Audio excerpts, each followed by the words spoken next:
Onlayn terapiyaya yazılım yoxsa əyani terapiyaya yazılım? Əgər ətraf faktoru nəzərə alırıqsa, ailə ilə yaşayırsınızsa, əlbəttə ki, əyani terapiya sizə daha uyğundur. Əgər evdə rahat şəkildə otaqda seansa qoşulma ehtimalınız yoxdursa və narahat olursunuzsa ki, birdən kimsə sizə eşidər, əlbəttə ki, əyani şəkildə qoşulmaq daha uyğundur. Lakin əgər məsələn tək yaşayırsınız, işdən yorğun gəlirsiniz evə, çox vaxtınız yoxdur, yəni yol ölçmək istəmirsiniz və s. Həyat tərziniz əgər bu şəkildədirsə, o zaman əlbəttə sizə onlayn seans daha uyğundur. Amma əgər psixoloji aspektlə dəyərləndiririksə onlayn seansla əyani seansın fərqini, əyani seansda qarşınızdakı insanı daha real olaraq hiss edirsiniz.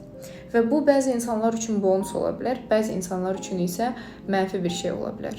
Çünki bəzi pasientlər seansa gələndə qarşısındakı insanı insan olaraq görmək istəyir və bu şəkildə ünsiyyət qurmaq ona daha rahat gəlir.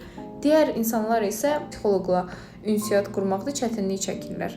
Narahat olurlar, tam tərsi göz kontaktı qurmaq istəmirlər. Qarşısındakı insanı yaxın bir insan olaraq yox, uzaqda olan və onun haqqında heç bir şey bilməyən bir insan olaraq algılamaq istəyirlər. Siz də öz psixoloji özəlliyinizə əsasən sizə hansının daha uyğun olduğunu bilə bilərsiniz. Seanslar, seminarlar, psixoloji portret haqqında məlumat üçün direktə müraciət etməyi unutmayın.